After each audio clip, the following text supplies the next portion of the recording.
Hey everyone, and welcome back to the Deep Dive. Today we are diving deep into a topic that's absolutely crucial for all you UPSC aspirants out there, especially if you have prelims or mains on the horizon. You know it. We're going to be talking about India's agricultural exports. Yes. And the really cool thing is we're going to be basing this deep dive on some fresh data from the Indian Express. Excellent. So you know this is relevant for your current affairs prep. That's right.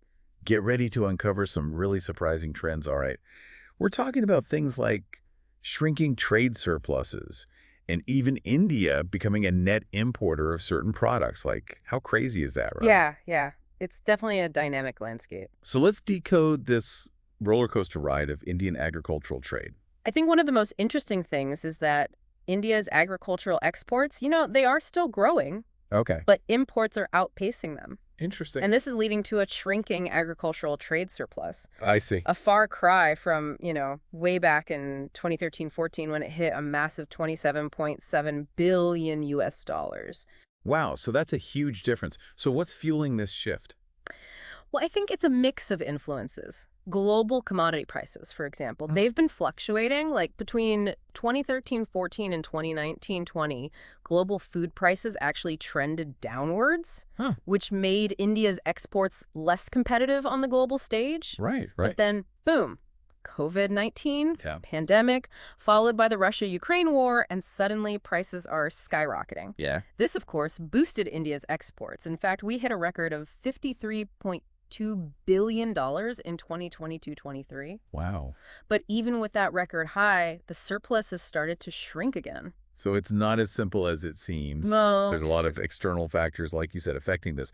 But what about specific products that are driving these trends? Some must be doing better than others, right? Absolutely. Some of our exports, they're really shining. Basmati rice is doing exceptionally well. Okay. Along with spices like turmeric, cumin, coffee, and tobacco are also seeing record highs. Now, part of this is due to India's strength in these sectors, of course, but there are also those external factors again. Right. For example, both coffee and tobacco got a boost because of weather issues in major producing countries like Brazil, Vietnam, and Zimbabwe. Oh, so we're kind of like stepping into the gaps in the global market? Exactly. Filling the void where other countries are struggling.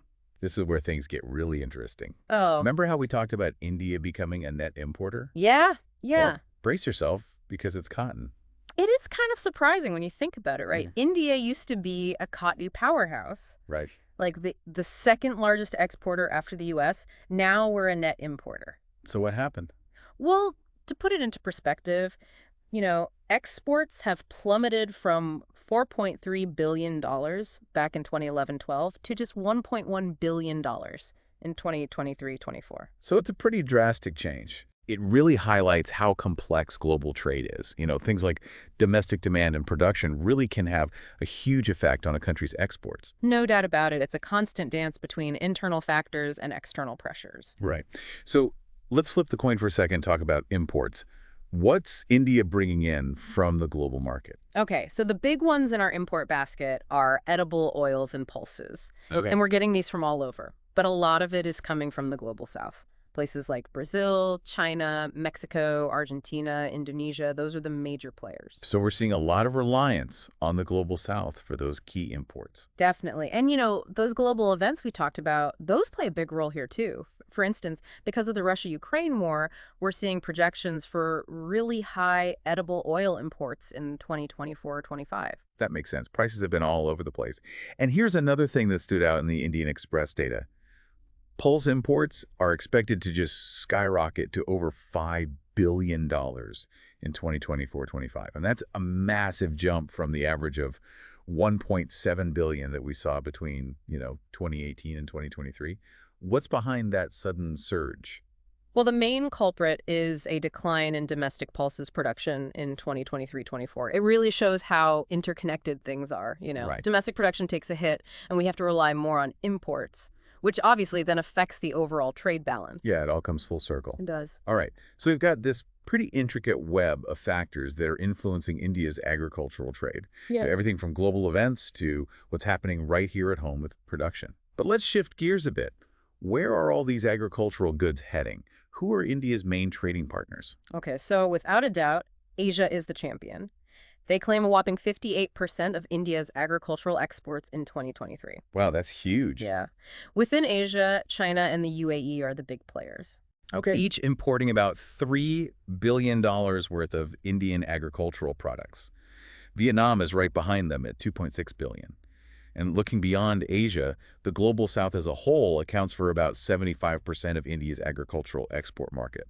So, those ties are really strong. Yeah, Asia and the global south are definitely our star players here. But what about other regions like Europe and the US? Do they feature on India's export map at all? Yeah, they do. Maybe not as dominant as Asia, but they're still important markets. Europe accounts for about 12.6% of India's agricultural exports. Right. And they're big on things like tobacco, fresh fruits, and ornamental plants. Interesting. The U.S. takes about 13.4%, and their main focus is on rice, both basmati and non-basmati, sesame seeds, and fresh fruits as well. So it's a pretty diverse mix of export destinations. It sounds like India has cast a wide net in the global market. Definitely trying to tap into a variety of opportunities out there. But let's face it, the global marketplace isn't always smooth sailing. So what are some of the roadblocks that Indian agricultural exports face? Well, this is something that our UPSC aspirants should pay close attention to. One major hurdle is what we call non-tariff barriers, or NTBs for short. Okay. Developed countries often impose these really stringent sanitary and phytosanitary measures. Those are regulations that are supposed to protect human, animal, and plant health from things like diseases, pests, or contaminants. And they also have these technical barriers to trade, or TBT. Those are standards and regulations related to things like product quality, safety, and even labeling. And these NTBs can create huge obstacles for Indian exporters. Can you give us some real-world examples of how these NTBs affect Indian exports? I think that would be really helpful for our listeners. Sure, yeah. So, for example, India's basmati rice and tea exports have faced bans in Europe because they were concerned about pesticide residues. I see. Similarly, Japan has banned imports of cut flowers from India because of their strict pest regulations, even though, those pests are already present in Japan. Wow, that seems a little unfair. It does highlight how NTBs can sometimes be used as protectionist measures, making it tougher for Indian products to compete. Right, so it's not just about producing high-quality products. It's also about navigating this really complex maze of regulations and standards. Exactly. It's a whole other layer of complexity. It sounds like a real headache for exporters. It can be. And unfortunately, there are other challenges beyond just these NTBs. Oh, like what? Well, another major issue is this uneven playing field. Right. Developed nations give heavy subsidies to their farmers. Okay. And this puts Indian farmers who receive significantly less support at a disadvantage. Right. To really illustrate this, the U.S. provides a staggering $61,286 per farmer every year in subsidies. Wow, that's a lot. It is. Now compare that to Indian farmers who get a measly $282. That's a huge difference. It is a massive gap. And this disparity can lead to artificially lower global prices, which ultimately impacts Indian farmers and their ability to compete. That's really shocking. And it kind of leads us to another challenge that the Indian Express article highlighted, which is challenges to India's minimum support price. That's the MSP policy. Yes, this is a big one. Developed countries, like the U.S., Canada, and Australia, they've been challenging India's MSP at the WTO. The World Trade Organization. Exactly. And their argument is that India's MSP exceeds the limits that are allowed under the Agreement on Agriculture, or AOA, and that it distorts global trade by giving Indian farmers an unfair advantage. I see. India, on the other hand, argues that MSP is vital. It supports their vast agricultural sector, it ensures food security for their population, and it protects the livelihoods of millions of farmers. So it's a bit of a standoff. It is. It's this complex debate about balancing domestic policies with those international obligations. Right. It's definitely something that UPSC aspirants need to understand, because it has huge implications for India's agricultural sector. Absolutely. It's at the heart of how India positions itself in the global market. And it really gets to the heart of, how developing countries are trying to balance their own domestic policies with all these international obligations. It's like walking a tightrope. Yeah. Right. Yeah. Supporting our farmers with MSP attracts this scrutiny from the WTO. But without that support, how can they compete? Fairly on a global level. It's a tough spot to be in. Yeah. It is. India's trying to strike that balance, But to make things even more complicated, there's the whole issue of free trade agreements, those FTAs. Right. And while they're supposed to promote trade, FTAs can sometimes lead to this surge in cheaper imports, and that could hurt Indian farmers. So not only are we going head-to-head with farmers from these developed countries who are getting these huge subsidies, but we also have to worry about cheaper products coming in thanks to FTAs. It's like another layer of complexity on top of everything else. Exactly. And then on top of all that, we've got the issue of export restrictions. Yeah, the Indian Express article talked about that, and it seems a little counterintuitive, right? If India wants to increase its agricultural exports, why would we be imposing all these restrictions? It doesn't really make sense at first glance. Well, a lot of times it's a knee-jerk reaction, like trying to control these domestic price shocks. Okay. For example, India has imposed bans on onion exports a lot, just to try and curb those rising prices within the country. Yeah, we've seen that happen a bunch. Right.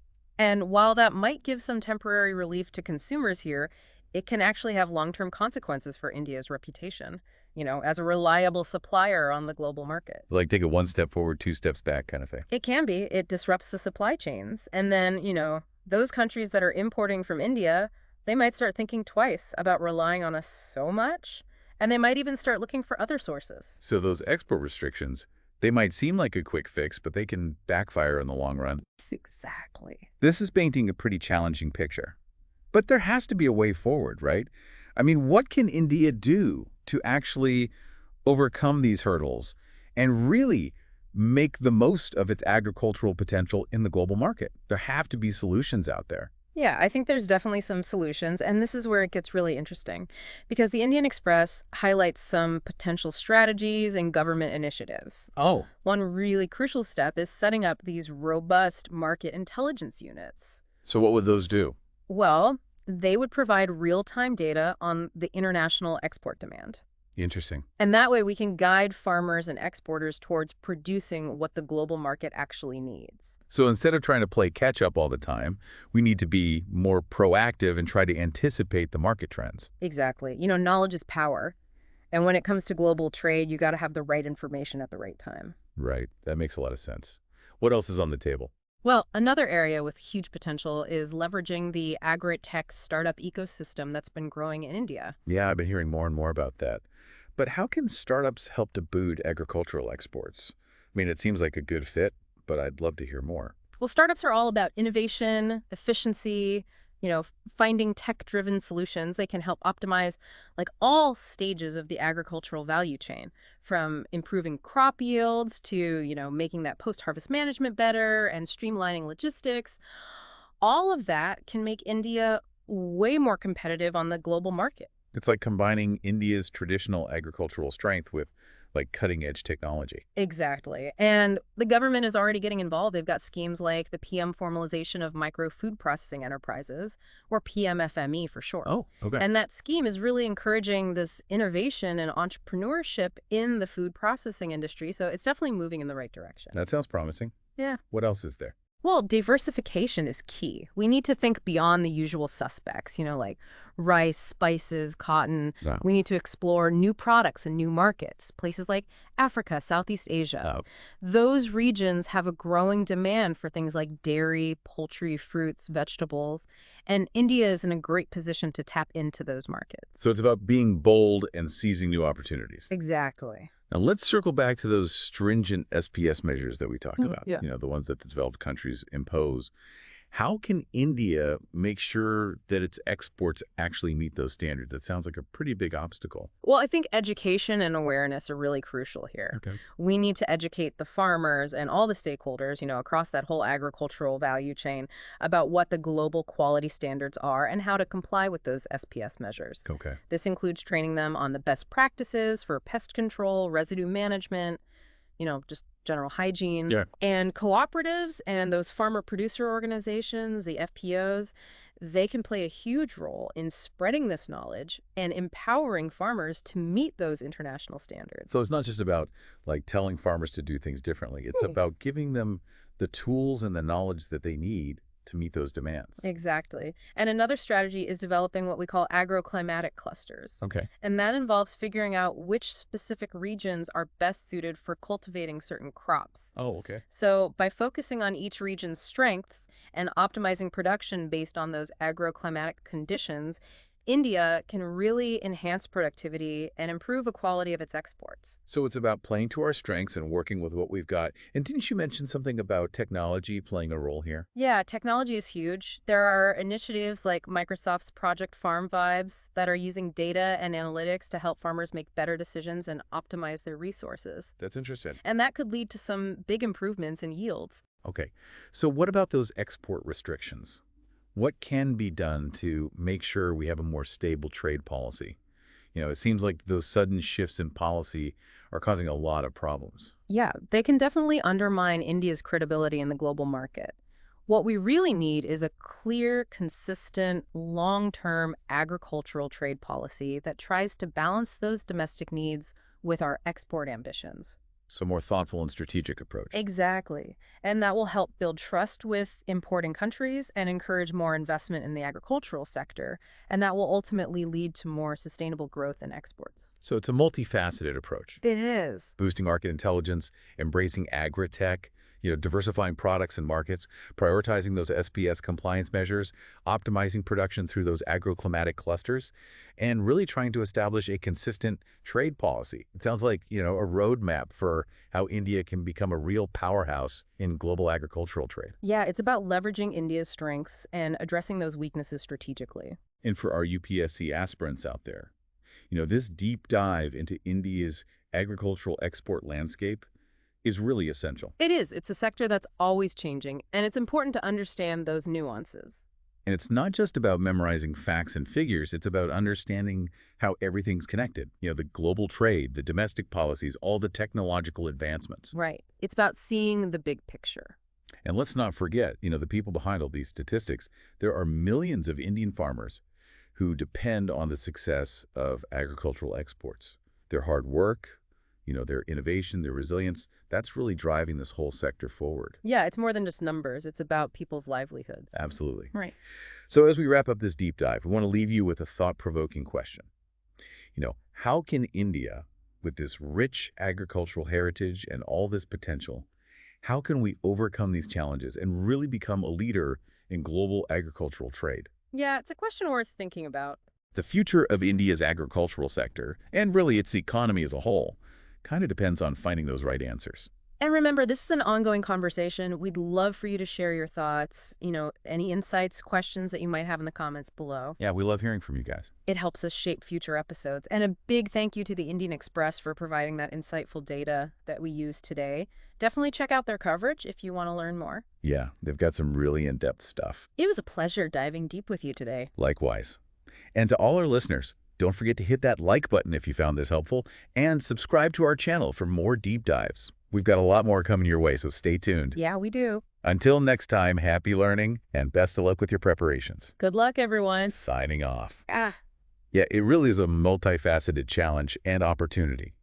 It sounds like India has all the pieces, to become a leader in global agricultural trade, but we really got to play our cards right. Yeah, that's the key takeaway here. It's not just about, resting on what we've already done. It's about being strategic and innovative and really forward-thinking. Right.